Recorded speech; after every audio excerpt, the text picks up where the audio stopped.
네 번째 단락비에 대해서 조금 더 알아보도록 하겠습니다. 단락비를 우리가 K다라고 쓰고 IFN분의 IFS 이렇게 쓰고 있죠. IFN이라고 하는 것은 삼상 단락 시 단락 전류가 전격 전류가 되는데 필요한 계좌 전류이고 IFS라고 하는 것은 개방 시험 시 무부하 단자 전압이 전격 전압이 되는데 필요한 계좌 전류를 IFS라고 씁니다. 이 실제 단락비라고 하는 것은 전격 전류분의 단락 전류를 단락비다라고 얘기를 하고요. 얘를 퍼센트 임피던스로 표현하게 되면 퍼센트 임피던스분의 100 이렇게 쓸 수 있고 G, PU분의 1 이렇게 쓸 수가 있습니다. 그럼 얘를 얘기하기 위해서 이 퍼센트 임피던스를 먼저 좀 얘기를 해줘야 되겠다. 퍼센트 임피던스에 대해서 얘기하기 위해 동기발전기의 등가 회로를 그려보겠습니다. 여기는 유기기 전력 2가 되고요. 여기에 부하가 이렇게 있다라고 보고 동기 임피던스 GS, 그냥 G라고 편의상 쓰겠습니다. 부하가 전격일 경우 여기에는 전격 전류 IN이 흐르게 되고 여기는 발전기의 전압 2가 됩니다. 그럼 여기에서 퍼센트 임피던스라고 하는 것은 퍼센트 임피던스다라고 하는 것은 전격 전압, 즉 전체 전압에 대한 이 임피던스에 걸리는 전압의 백분율입니다. 그럼 얘는 전압의 요 동기 임피던스에 걸리는 전압은 ING가 되겠죠. 이것을 백분율로 나타낸 것이 퍼센트 임피던스입니다.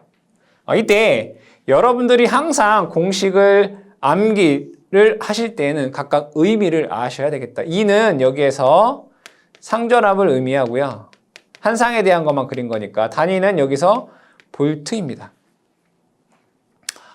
IN은 전격 전류를 의미합니다. 아시겠죠? 이걸 아셔야 되고 이번에는 단락전류 IS를 알아볼게요. 단락전류 IS는 여기가 단락되었다 이거죠. 그럼 얘를 단락시켜 보도록 하겠습니다. 이렇게. 여기 단락됐다는 얘기예요. 그럼 단락이 됐으니까 이제 여기에는 무엇이 흐르겠습니까? 단락전류 IS가 흐르게 됩니다. 그럼 단락전류 IS는 보면 전체 전압은 E이고 임피던스는 G, 동기 임피던스밖에 없으니까 G분의 2가 됩니다. 그럼 G분의 2가 되는구나. 그럼 여기 G하고 2가 요 식에 보니까 이렇게 있네요. 그럼 얘를 좌항으로 이렇게 보내면 G분의 2가 되고요. 퍼센트 임피던스 이쪽으로 이렇게 보내면 퍼센트 임피던스분의 100의 IN 이렇게 쓸 수가 있습니다. 따라서 단락비 K라고 하는 것이 전격 전류분의 단락 전류 IS다라고 했으니까 얘를 퍼센트 임피던스분의 100이다라고 쓸 수 있습니다. 그 다음에 PU법인 GPU라고 하는 것은 전격 전압, 즉 전체 전압분의 얘도 마찬가지로 임피던스에 걸리는 전압이 GPU입니다. 단위는 얘는 이제 PU가 되는 거죠. 그러면 얘를 보니까 얘하고 얘의 차이를 보면 뭐예요? 이게 없는 것 뿐인 거잖아요. 그럼 얘는 퍼센트 임피던스를 100으로 나누면 되는 애네. 퍼센트 임피던스를 100으로 나누면 GPU가 된다는 얘기잖아요. PU법. 그렇죠? 그럼 여기 보니까 K, 단락비 K라고 하는 게 퍼센트 임피던스분의 100이에요. 퍼센트 임피던스분의 100. 뭐 역수란 얘기네. 그럼 얘는 G, PU분의 1이다라고도 쓸 수가 있겠다. 그러니까 단락비에 대한 식이 이렇게 된다라는 것을 여러분들이 기억을 해 주시기 바라고요. 그에 추가적으로 요 퍼센트 임피던스에 대한 공식을 조금 더 하나 더 유도를 해보겠습니다. 분명히 퍼센트 임피던스는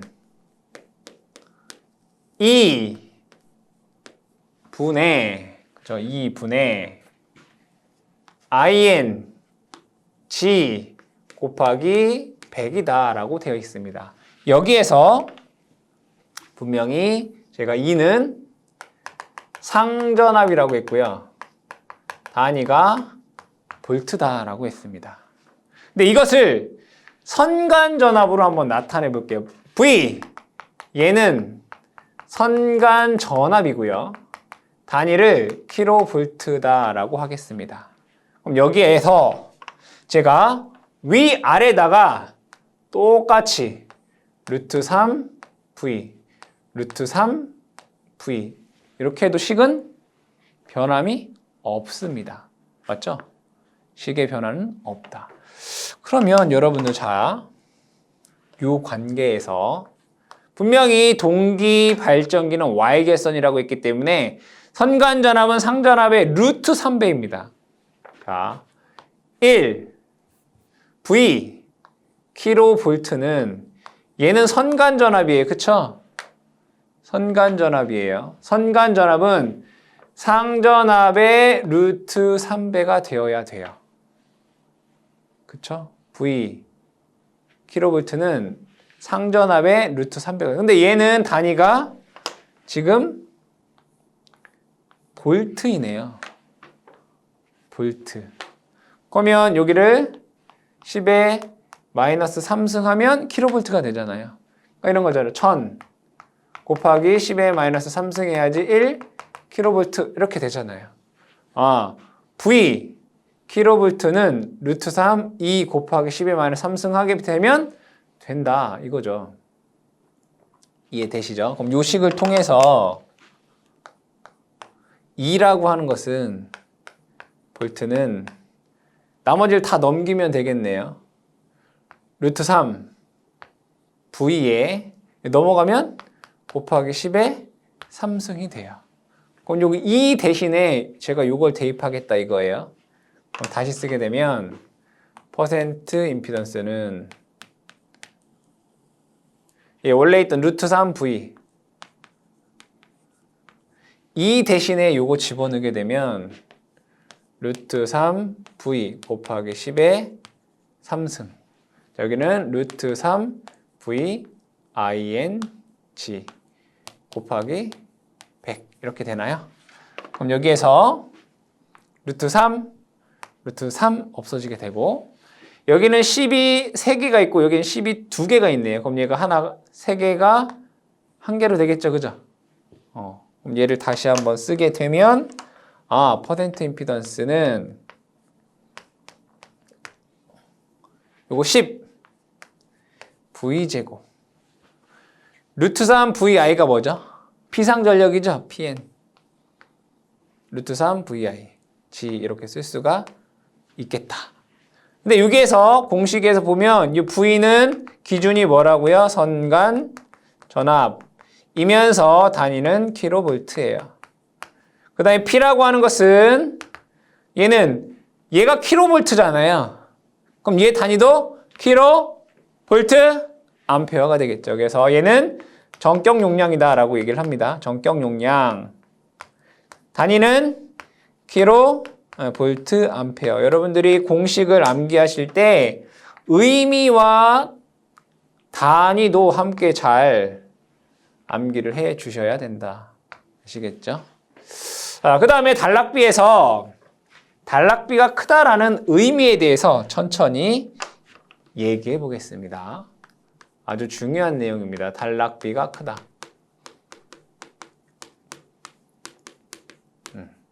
볼게요. 단락비가 크다. 그럼 단락비가 크다라고 할 때 식을 먼저 써보면 단락비 K라고 하는 것은 IN분의 IS이고 얘가 퍼센트 임피던스 분의 100이에요. 그럼 여기에서 단락비가 크다. 요 K 값이 크다. 이런 얘기죠. 그럼 얘가 크려면 요 식에서 보면 얘가 작아야 돼요. 맞나요? 1번. 여러분 천천히 하나씩 적으면서 암기하시면 됩니다. 단락비가 크다라는 의미는 얘가 작다는 얘기예요. 1번. 퍼센트 임피던스가 작다. 이런 얘기인가요? 두 번째. 퍼센트 임피던스가 작다라고 되어 있는데 여러분들 식 중에 요 퍼센트 임피던스는 2의 i의 g 곱하기 100이에요.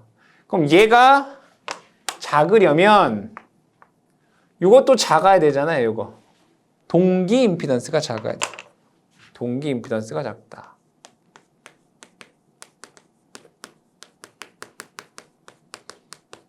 맞죠?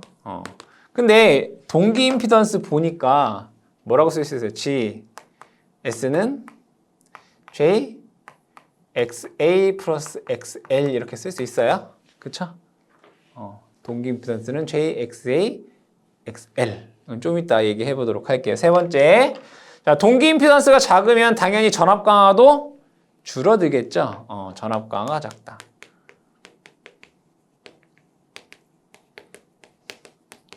전압 강화가 작으면 전압 변동률도 작습니다. 그렇죠? 전압 변동률이 작다. 다섯 번째. 전압 변동이 작으면 좋은 건가요? 나쁜 건가요? 전압 변동이 작으면 좋은 거죠. 안정도가 좋다. 안정도가 좋다. 여섯 번째. 과부하 내량이 증가된다. 과부하에 대해서 대응성이 좋다. 이렇게 보시면 돼요. 과부하 내량 증대. 일곱 번째, 충전 용량에 여유가 있다. 송전선. 여러분들 이거는 뭐 간단하게 설명하자면 무부하 송전선 장거리 송전선로에서 무부하 시 C, 그러니까 선로와 대지 간의 정전 용량에 의해서 증자작용, 즉 자화작용이 일어나는데 이 단락비가 크면 그에 따라서 여유가 커진다 이런 얘기예요. 송전선 충전 용량에 대한 충전 용량 여유가 크다. 여유가 있다. 좋은 거예요. 이 6번, 7번은 다 좋은 거예요. 아시겠죠? 8번 볼게요. 8번은 요거 보면 돼요. 동기 임피던스가 작다라고 되어 있어요. 동기 임피던스가 작다. 그럼 동기 임피던스가 작으려면 요게 작아야 되잖아요. 전기자 반작용. 전기자 반작용이 작다. 그렇죠? 전기자 반작용이 작다. 전기자 반작용이 뭘까요? 전기자 반작용은 전기자 전류에 의한 자속이 주자속에 영향을 주는 거예요. 주자속에. 그럼 전기자 반작용이 작으려면 주자속이 커야 되겠죠. 주자속이 크다.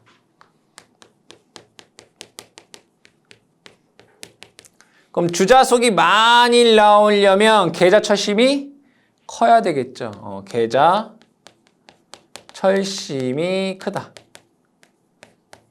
그리고 전기자 반작용이 적으려면 계자와 전기자가 어떻게 돼 있어요? 멀리 떨어져 있어야 되겠죠. 그 얘기는 바로 공극이 크다. 공극이 크고 계자 철심도 크고 다 크네요. 기기가 크다.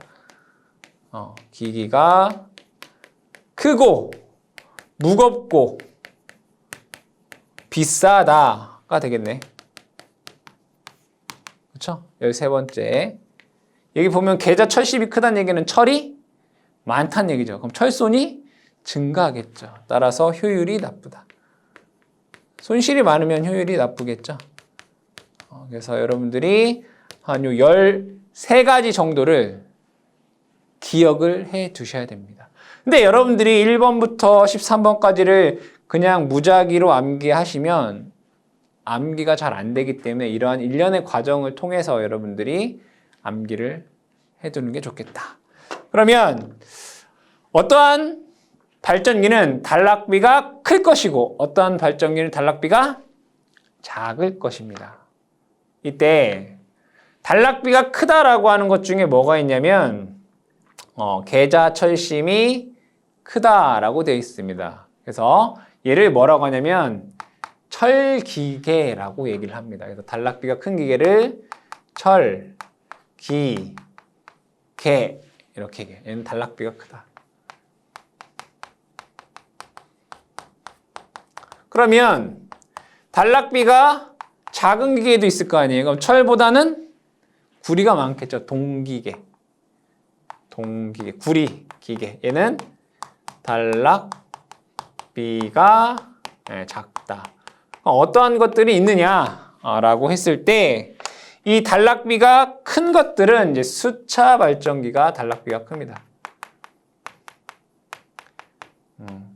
약 단락비가 0.9에서 1.2 정도가 됩니다. 그럼 수차의 반대가 되는 것은 바로 터빈 발전기가 되겠죠.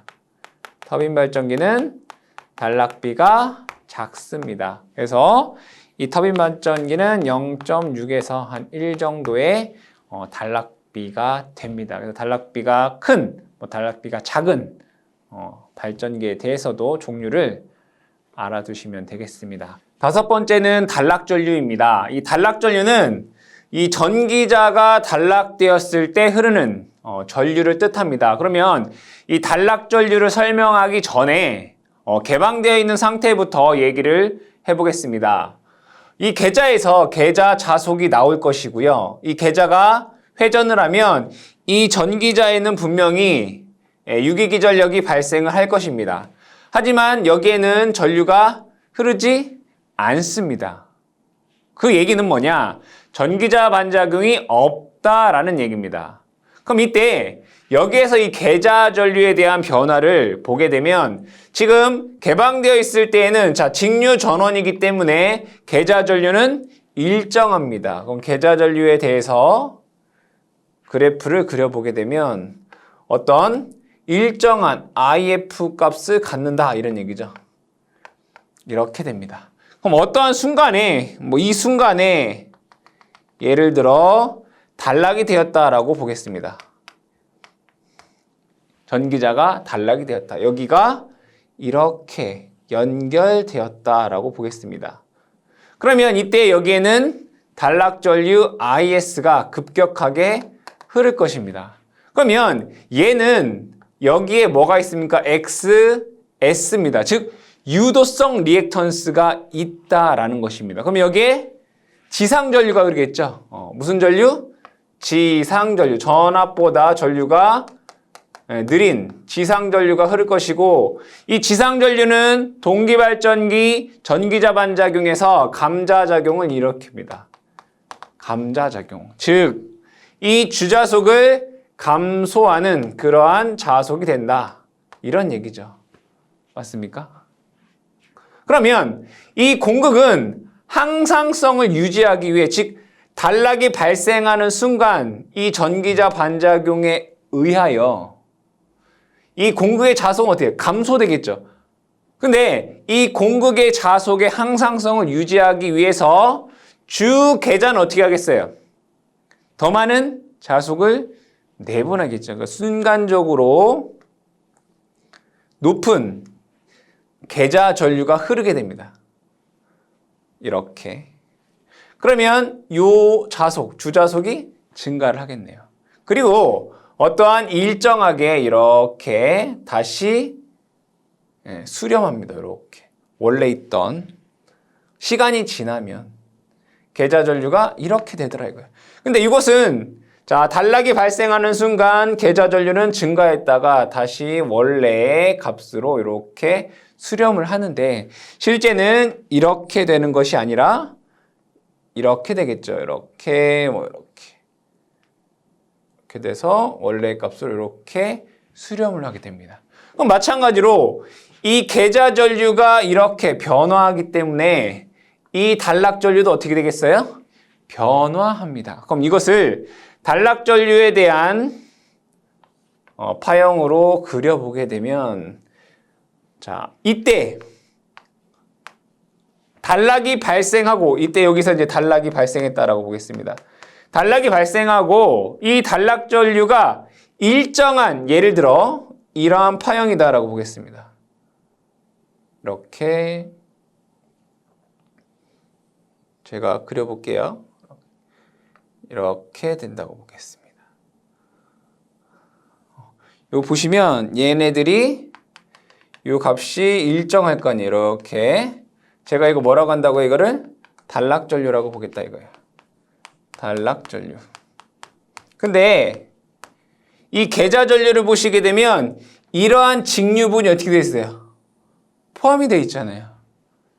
이만큼이. 이해되세요? 그럼 얘도 마찬가지로 그만큼 얘가 어떻게? 이렇게 포함이 된다고요. 이렇게. 얘도 여기서 똑같이 이만큼이 포함이 된다고요. 그럼 이 파형은 어떻게 되겠습니까? 얘가 이렇게, 이렇게, 그리고 이렇게, 이런 식으로 포함이 된다고요. 이해되시죠?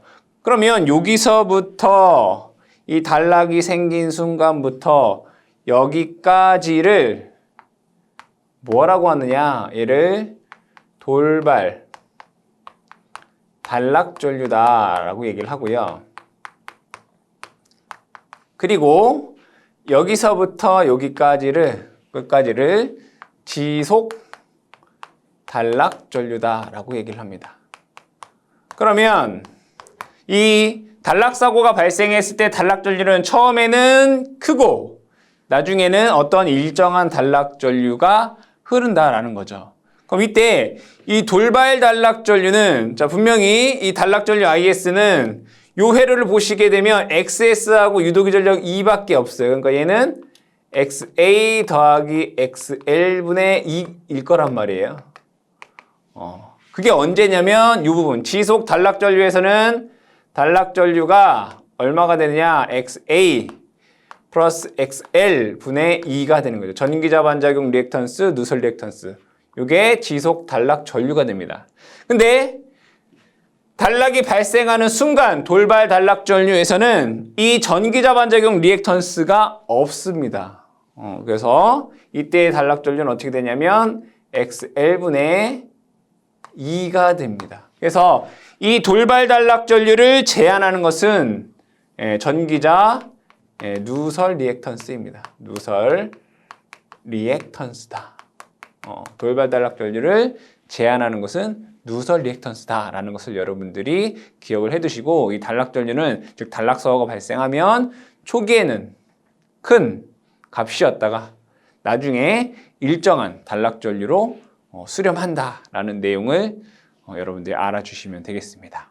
여섯 번째는 동기발전기의 출력입니다. 이 동기발전기 같은 경우에는 회전자의 모양에 따라서 출력이 다르게 됩니다. 아시다시피 원통형, 즉 비돌극형이 있고요. 그 다음에 돌극형, 철극형이 있습니다. 이때 출력이 값이 서로 다르죠. 다르고 최대 델타 값이 90도일 때 얘는 60도일 때 최대가 됩니다. 이 출력을 여러분들이 암기하셔도 되고요. 그 다음에 지금 유도할 유도 내용을 이해하셔도 됩니다. 근데 유도하는 과정을 여러분들이 다 전체를 이해하지 못하더라도 한번 보시게 되면 이 공식을 암기하시는데 조금 더 오래 그리고 잘 암기하실 수 있기 때문에 유도 과정은 직접은 못하더라도 한번은 봐두시기를 권장드립니다. 그럼 먼저 비돌극형, 원통형의 출력부터 한번 유도를 해보겠습니다. 이 비돌극형은, 즉 원통형은 구조를 먼저 보겠습니다. 여기에 전기자가 있고 여기에 계자가 이러한 원통형이다 이런 얘기죠. 그럼 여기를 N극, 여기를 S극이라고 하고 전기자 권선이 이렇게 있다라고 보겠습니다. 여러 군데 있겠죠. 그리고 얘에 대한 등가 회로를 그려보게 되면 이렇게 그릴 수 있습니다. 한 상에 대한 등가 회로입니다. 여기에 부하가 이렇게 있습니다. 자, 여기에서 유도되는 유도기 전력을 제가 2다라고 보고 아시다시피 여기에는 동기 리액턴스 XS가 존재하게 됩니다. 그러면 여기에서 유도기 전력이 발생을 하고 부하가 있다라면 부하 전류 I가 흐를 것이고요. 이 부하 양단에는 V다라고 하는 전압이 걸리게 됩니다. 그럼 여기에 이 부하에서의 소비 전력 P는 전압 곱하기 전류 곱하기 전압과 전류의 위상차 코사인 세타다라고 하는 식이 나오게 됩니다. 이걸 가지고 우리가 얘기를 하자 이런 얘기입니다. 그러면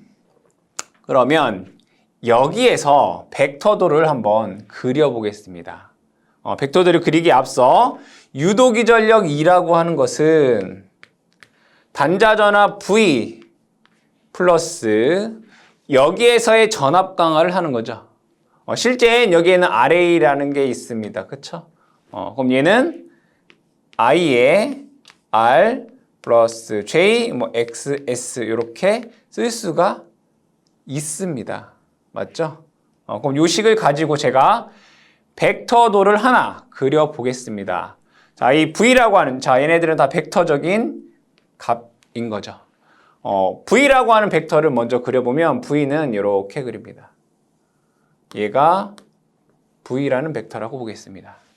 자, 일반적으로 부하 같은 경우에는 지상 부하가 많기 때문에 전류에 대한 벡터는 전압보다 대부분 세타만큼 느리다라고 얘기할 수 있습니다. 얘를 전류에 대한 벡터다라고 보겠습니다. 그러면 여기에서 걸리는 전압 VR은 R에 흐르는 전류와 R에 걸리는 전압의 위상은 같기 때문에 IR을 우리는 이렇게 그릴 수 있습니다. IR, 그렇죠? RA가 되겠죠. 자, XS에서 걸리는 전압은 전류보다 90도 앞섭니다. 다시 얘기해서 L은 전류가 90도 느리잖아요. 그럼 반대로 얘기하면 전류보다 전압이 90도 앞선다 이거예요. 그러니까 얘가 전류 벡터와 같잖아요. 이거보다 90도 앞선다 이렇게. 얘를 IXS다라고 쓸 수 있단 말이에요. 근데 우리가 기존에 얘기했을 때 XS라고 하는 값이 RA보다 무한히 크기 때문에 얘를 뭐 할 수 있다? 무시할 수 있다라고 했어요. 얘를 무시할 수 있다고요. 그럼 얘를 무시하면 IJXS만 남는 거잖아요. 얘만 남는 거. 얘는 없으면 얘를 그냥 이렇게 그려도 되겠다. 이렇게. 요게 IXS라고 쓸 수 있습니다. 요거를 뭐 하면? 무시하면. 그럼 얘를 지워보겠습니다. 이렇게 그래도 되겠죠? 요건 이제 전류에 대한 벡터인 거고. 그러면 전체 유기기전력 E라고 하는 것은 V와 IXS의 합인 거죠. 그래서 얘가 2구나. 얘가 2가 되는구나. 그럼 여기에서 E와 유기기전력과 이 단자 전압 간에 이루는 각을 우리는 이제 델타다 이렇게 얘기를 합니다.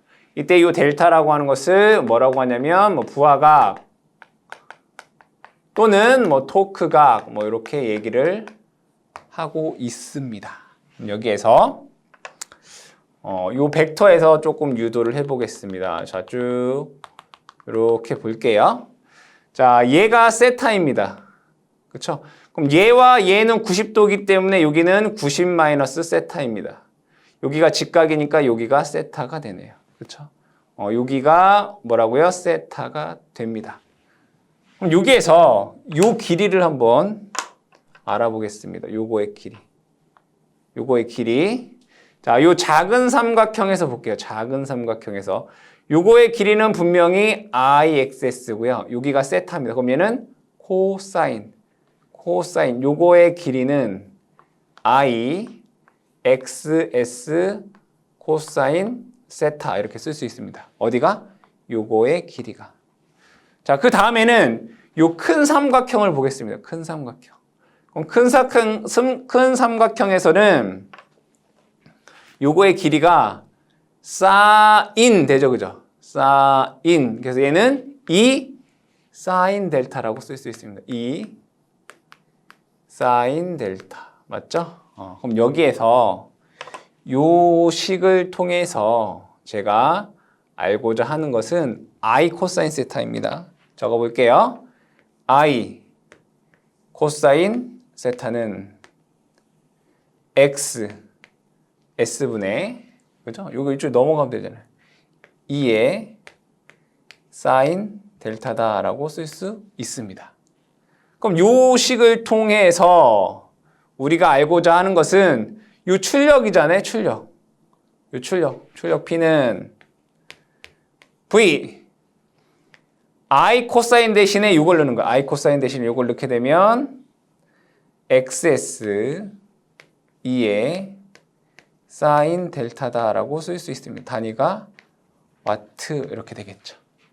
얘를 다시 한번 적어볼게요. 그럼 얘는 아까 있던 식과 같이 XS 동기 리액턴스 분의 E 유기기 전력 V 단자전압 사인 델타 부하각이 되겠죠. 와트가 됩니다. 그럼 여기에서 제가 요 E V라고 하는 건 뭐예요? 한 상당이라고 했기 때문에 얘는 이 공식은 뭐예요? 한 상당 출력이 되는 거죠. 맞겠죠? 그럼 얘가 3상이라고 하면 여기다 뭘 곱하면 돼요?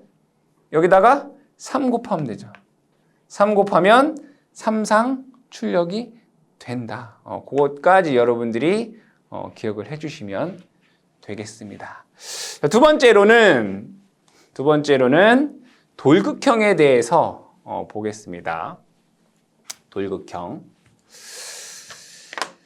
두 번째 돌극형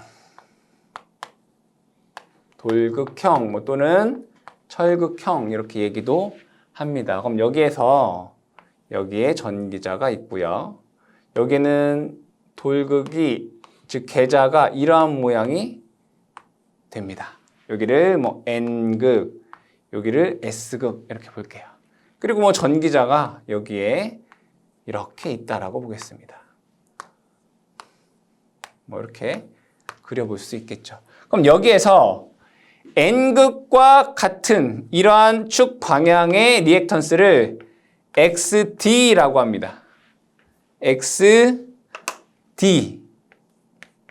얘를 뭐 직축, 뭐 리액턴스, 뭐 여러분 더 자세하게 뭐 얘기하자면 뭐 직축, 뭐 반작용 리액턴스와 뭐 누설 리액턴스의 합친 게 뭐 XD 뭐 이렇게 얘기할 수 있는데 그냥 직축에 관련된 리액턴스이구나 이렇게 보시면 되고 그 다음에 얘와 이런 수직 방향, 이러한 방향을 XQ라고 해서 얘를 뭐라고 한다? 횡축 리액턴스 이렇게 보시면 됩니다. 뭐 횡축, 뭐 반작용, 뭐 리액턴스 이렇게 쓰면 되겠죠. 근데 일반적으로 얘가 대부분 크다 이거야. 대부분 크다. 얘는 요 값에 뭐 한 50%에서 80% 정도를 차지하고 있으니까 어쨌든 XT가 크다라는 내용을 기억을 해두시고요. 그럼 얘에 대한 등가위로를 그려보게 되면 이렇게 그릴 수 있습니다. 여기에서 유기 기전력이 있을 것이고 여기에 부하가 있다라고 했을 때 부하 여기에는 XD라는 것도 있고 XQ라는 것도 있습니다. 그러면 여기에서 유기기전력 E라고 하는 것은 이 주자 속에서 나온 이 자속에 의한 것이 E가 됩니다. 그러면 전기자 반작용에 의해서 이 값을 감소시키는 이러한 방향이 있겠죠, 그죠? 이 정확히 반대 방향인 그 전압을 ED라고 보겠습니다. ET. 그리고 얘와 이러한 수직 성분도 있겠죠. 이 전기자 반작용 중에 이 축과 정확히 일치하면서 감소하는 부분 ED, 직축에 대한 전압 강화가 있을 거고요. 얘와 수직인 방향의 EQ라고 하는 전압 강화가 있을 것입니다. 이해되시죠? 그러면 EQ라고 하는 것은 전압이니까 전류 곱하기 리액턴스죠. IQ 곱하기 XQ 이렇게 쓸 수 있습니다. 그럼 얘 ED는 ID, XD 이렇게 쓸 수 있습니다. 이렇게. 이걸 먼저 여러분들이 기억을 해 두셔야 된다. 그리고 나서 여기에 전류가 흐를 것이고요. 그 다음에 이 부하에는 전압이 걸리게 될 것입니다. 전압이 걸리겠죠. 이렇게. 맞겠죠? 그럼 여기에서 보니까 얘에서의 출력 P라고 하는 것은 당연히 전압 곱하기 전류 곱하기 이 전압과 전류의 위상차 코사인 세타가 됩니다. 이렇게 되겠죠. 그럼 이거를 우리가 알아내보자 이거죠. 알아내보자. 그럼 얘를 자 식을 써보면 E는 V 플러스 ED 플러스 EQ가 되겠네요. 다 벡터적인 합입니다. 이것을 우리가 벡터로 그려서 이제 설명을 해서 풀어내면 되겠습니다. 그럼 간단하게 한번 보겠습니다. 먼저 E라는 벡터를 한번 그려볼게요. E라는 벡터는 이렇게 그리게 볼게요. E라는 벡터. 그렇죠? E라는 벡터. 근데 EQ라고 하는 애는 요 E라는 벡터와 수직이잖아요. 그렇죠? 그럼 제가 얘를 이렇게 그려볼게요. EQ 라는 벡터. 그렇죠? 그리고 ED라고 하는 애는 얘랑 축이 같아요. 평형이에요. 그럼 얘를 이렇게 그려보게요. ED 벡터. 그럼 V라고 하는 벡터는 이렇게 되겠네요. 이렇게. 얘가 V라는 벡터. 그러면 V라는 벡터, ED라고 하는 벡터, EQ라는 벡터를 합치니까 이런 벡터가 돼요. 이해되시죠? 그때 요 E와 V가 이루는 각을 요 델타다라고 볼 것이고요. 그리고 여기에 흐르는 전류는 전압보다 위상이 세타만큼 느려지겠네요. 그럼 얘를 전류에 대한 벡터를 이렇게 한번 그려볼게요. 전류 I. 여기가 세타 이렇게 되겠네요. 그렇죠? 세타. 그러면 여기에서 제가 한 번 더 여기서부터 여기까지를 제가 편의상 파이라고 써볼게요. 그럼 이 파이라고 하는 것은 세타 플러스 델타 이렇게 쓸 수 있어요. 이해되시죠? 자, 근데 분명히 EQ라고 하는 것은 I, Q 곱하기 XQ라고 했어요. IQ라고 하는 것은 얘에 관련된 전류라고 보시면 돼요. 그럼 얘는 전류가 느리잖아요. 그쵸? 전류가 전압보다 느릴 거예요. 90도. 왜냐면 얘가 유도성 리액턴스니까. 그럼 얘 벡터가 이거면 얘보다 느린 것은 이러한 벡터겠죠. 그래서 여기 보시게 되면 여기에서 이러한 벡터가 IQ입니다. 자, ED를 볼게요. ED는 얘는 ID 곱하기 XD예요. 그럼 얘도 얘보다 90도 느릴 거예요. 이러한 벡터보다 90도 느린 벡터는 이 벡터인 거죠. 그럼 얘가 ID 이렇게 쓸 수 있단 말이에요. 그럼 여기에서 우리가 이제 얘기를 해보자 이런 얘기예요. 보면 요 값이랑 요 값을 보면 자 여기가 파이예요. 파이 그럼 얘는 코사인 얘는 뭐를 쓸 수 있어요? I 코사인 파이 이렇게 쓸 수 있어요. 얘는 요 길이는 사인이잖아요. 사인 요거는 I 사인 파이 이렇게 쓸 수 있단 말이에요. ID는 I 사인 파이, IQ는 I 코사인 파이 이렇게 쓸 수 있다고. 이거 한번 적어볼게요. ID는 I 사인 파이, IQ는 I 코사인 파이 이렇게 쓸 수 있단 말이에요. 자, 그럼 여기에서 하나씩 보겠습니다. 요거 길이 첫 번째, 요거 길이 볼게요. 요 길이 볼게요. 요거 동그라미 1번. 요 길이는 여기가 델타잖아요. 사인 맞나요? 사인 1번은 V 사인 델타 이렇게 쓸 수 있어요. 사인 1번의 길이가 V 사인 델타 이렇게 쓸 수 있다고요. 근데 요 길이랑 같잖아요. 그쵸? IQ, XQ. IQ, XQ. 근데 여기에서 IQ가 얼마예요? I 코사인 파이예요. 얘를 다시 쓰게 되면 I 코사인 파이 XQ 이렇게 쓸 수 있어요. 뭐가? V 사인 델타가. 그 다음에 2번 볼게요. 요 길이.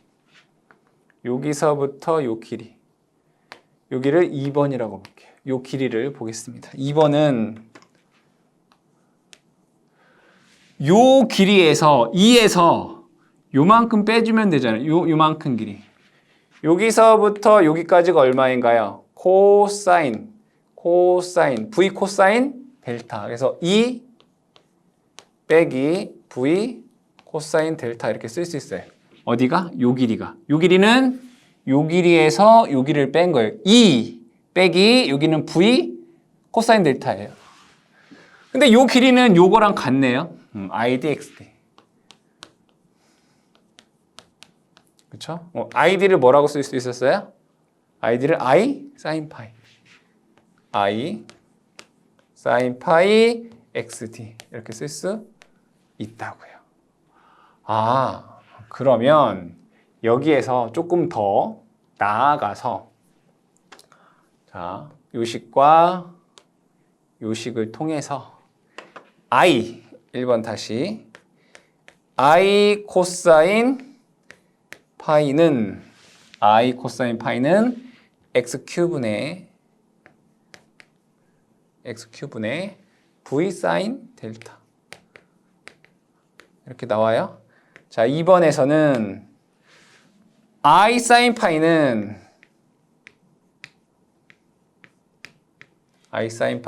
xd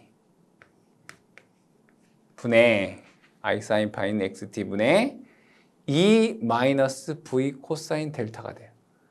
2 마이너스 v 코사인 델타 이렇게 되네. 근데 우리가 알고 싶은 건 뭐예요? 출력 P예요. P는 v I 코사인 세타 맞아요? 우리가 알고 싶은 건 뭐라고요? v I 코사인 세타. 여기 볼게요. 여기 보시면 P는 vi 코사인 세타라고 돼 있어요.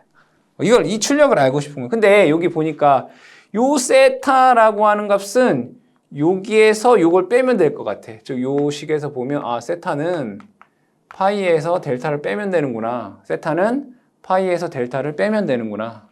그렇잖아요. 요 세타라고 하는 것은 파이에서 델타를 빼면 돼요. 그럼 이 식을 이렇게 한번 적어볼게요. V i의 코사인 세타 대신에 파이 마이너스 델타 이렇게 쓰면 되는구나. 그죠? 여기서 삼각함수 나옵니다.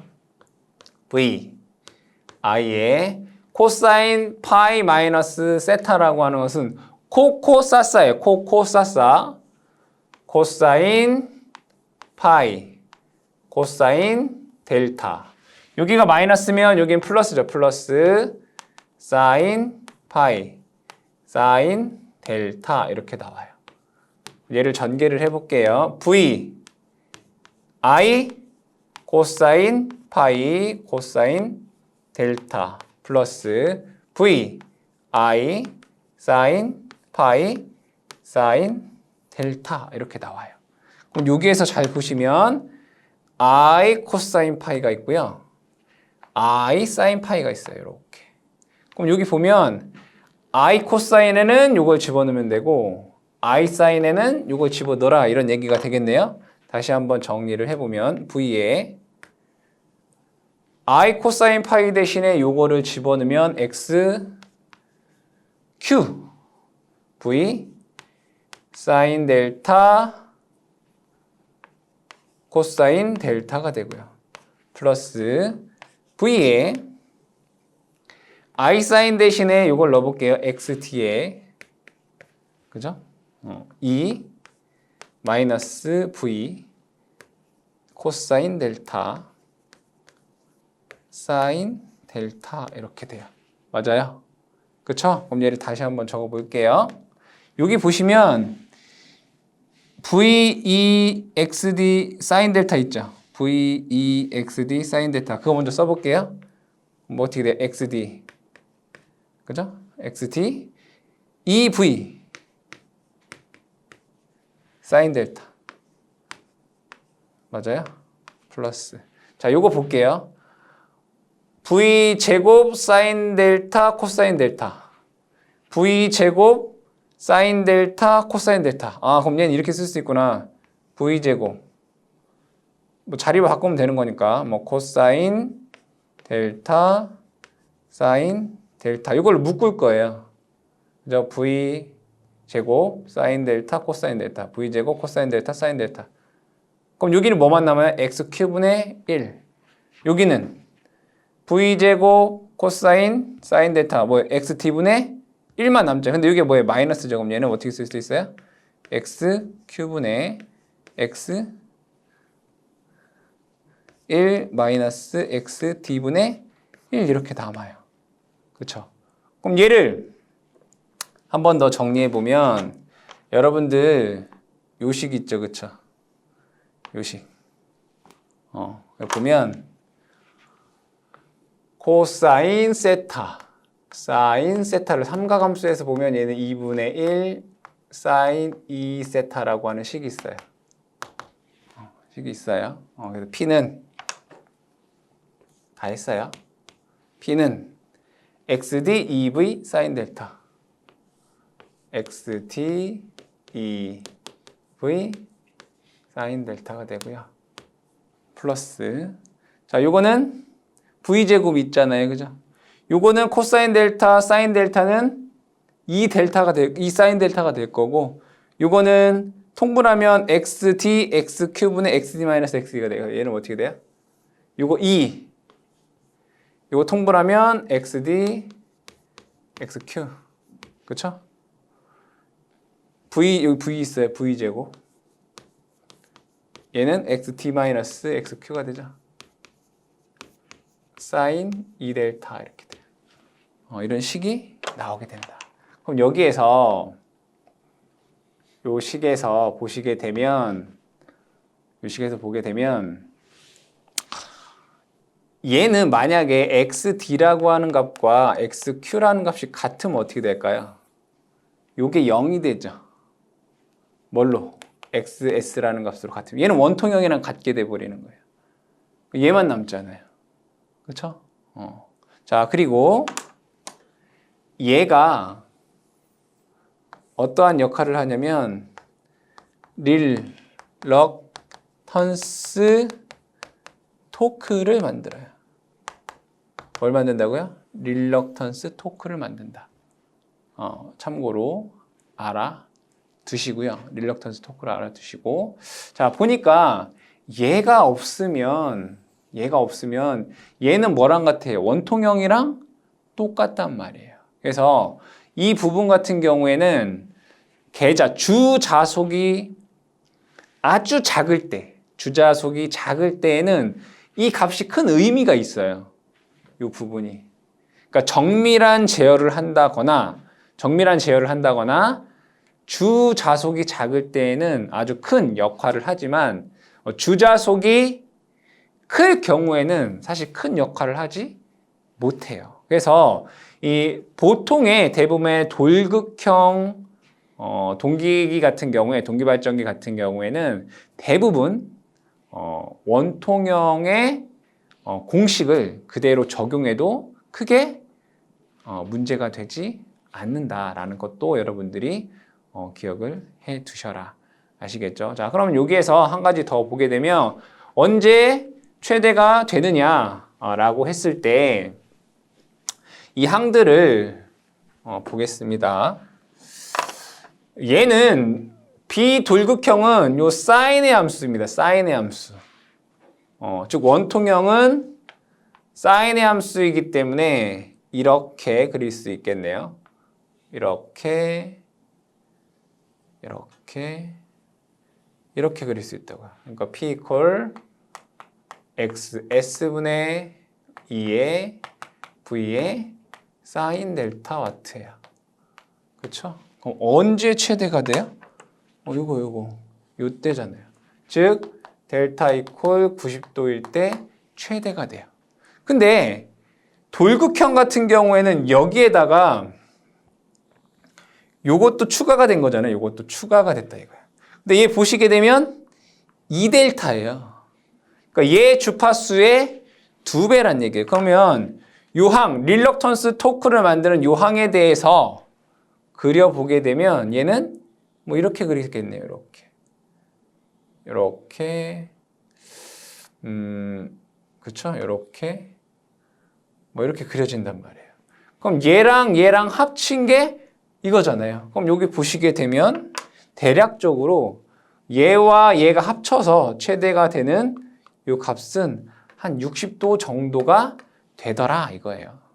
딱 60도에서 최대가 된다라는 게 아니라 그 정도가 되더라니까. 델타 값이 60도일 때 얘는 최대가 되고 얘는 90도일 때 최대가 되더라. 뭐 이 정도로 여러분들이 이 각도도 부하각, 토크 각도 기억을 해 두시기 바랍니다. 7번째는 자기여자 현상입니다. 이 자기여자 현상이라고 하는 것은 동기발전기의 전기자 반작용과 관련이 있습니다. 동기발전기의 전기자 반작용에서 C, 진상전류가 흐를 때에는 증자작용이 일어납니다.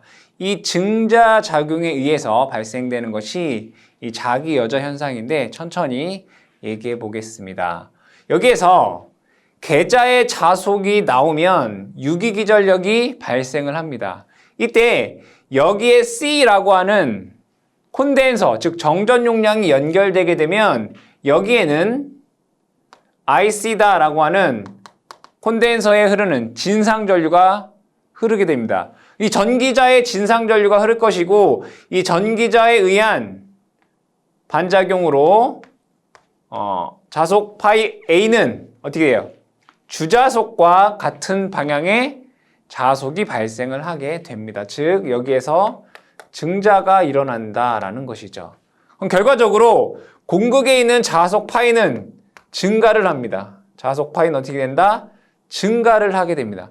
그럼 자속 파이가 증가를 하게 되면 유기전력식 E는 4.44 Fn 파이 M에 의해서 자속, 공극 자속이 증가함으로 유기기전력은 더 증가를 하겠죠.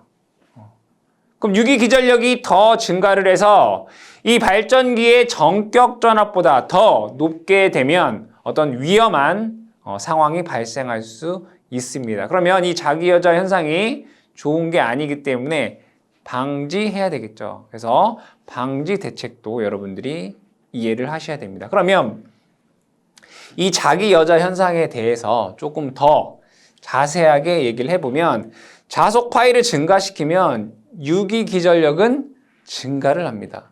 그래서 포화곡선을 그리게 되면 이렇게 그릴 수 있습니다. 얘를 우리는 포화곡선 이렇게 보죠. 자, 그리고 계자에서 자속이 공급되어 있지 않다라고 보겠습니다. 계자에 의한 주자속이 즉 무여자 상태일 때 자, 여기에는 무슨 곡선이 있냐면 충전 특성 곡선이라는 게 있습니다. 이렇게 얘를 충전 특성 곡선이다 이렇게 얘기해 볼게요. 그러면 예를 들어 먼저 이 유기기전력이 미소하게 발생했다라고 보겠습니다. 미소하게 요만큼 미소하게 발생했다 보죠. 요만큼. 그럼 E가 발생을 했을 겁니다. 그럼 여기에 E가 발생이 되면 요 C에 전류가 흐르기 시작하겠죠. 전류가 흐르기 시작합니다. 그럼 IC가 미소한 전류가 어떻게 된다고요? 흐르기 시작한다 이거예요. 그럼 여기에 있는 자속 파이 A가 전기자에 의한 자속이 증가를 하게 될 것입니다. 파이 A가 증가한다. 파이 A가 증가를 한다. 그럼 파이 A가 증가하면 다시 또 이렇게 되겠네요. 파이 A가 증가를 합니다. 그럼 파이 A가 증가하면 다시 유기기전력이 증가를 할 거 아니에요. 그럼 얘가 이렇게 되겠네요. 맞죠? 유기기전력이 증가를 해요. 그럼 유기기전력이 증가를 하면 뭐도 증가해요? 얘가 증가하면 IC가 증가를 하게 돼요. 그렇죠? IC가 E가 증가하면 IC가 증가를 하게 돼요. 여기서 E가 증가하니까 IC가 증가하면 다시 파이 A가 증가하겠네요. 그럼 파이 A가 이렇게 증가를 합니다. 파이 A가 증가하면 다시 E가 증가를 하네요. 이렇게. 맞죠? 그럼 E가 증가하면 다시 IC가 증가해서 파이가 증가해요. 이렇게. 이런 과정이 계속 반복이 돼서 결국에는 어디까지 가겠어요? 정격 전압까지 간다. 여기까지. 근데 이 전압이 더 넘어가면 다시 이쪽으로 올 수밖에 없습니다. 이게 자기 여자 현상이라는 거예요. 스스로 자속을 만들어서 발전하는 그것이 자기 여자 현상이다. 이때 이 단자 전압이 정격 전압보다 높게 되면 어떤 문제가 발생한다. 그럼 얘는 언제 발생하느냐? 무브와 다시 언제 발생하느냐?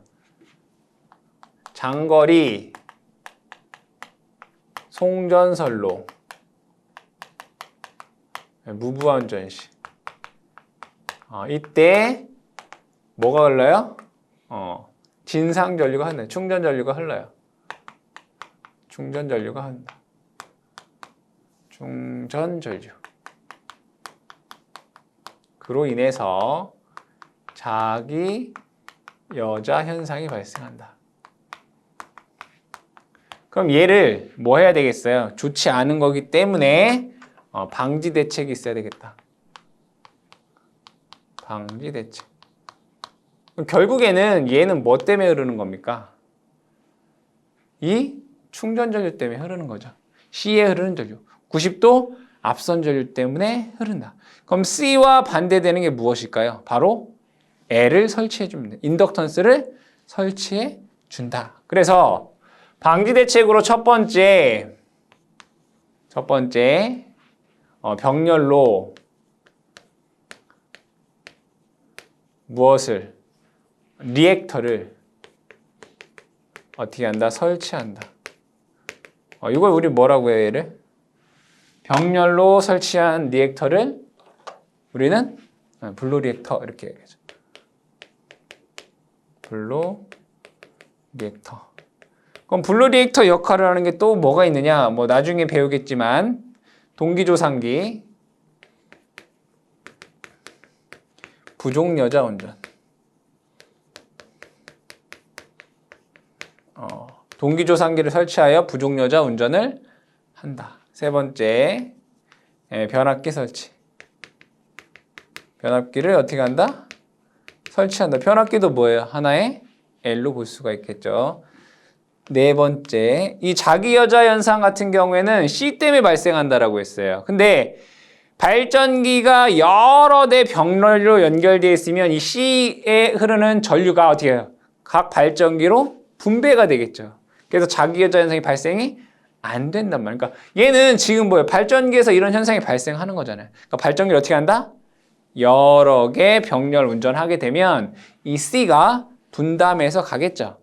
그럼 자기 여자 현상이 발생할 확률이 줄어들겠죠. 그래서 동기 발전기를 병렬 운전한다.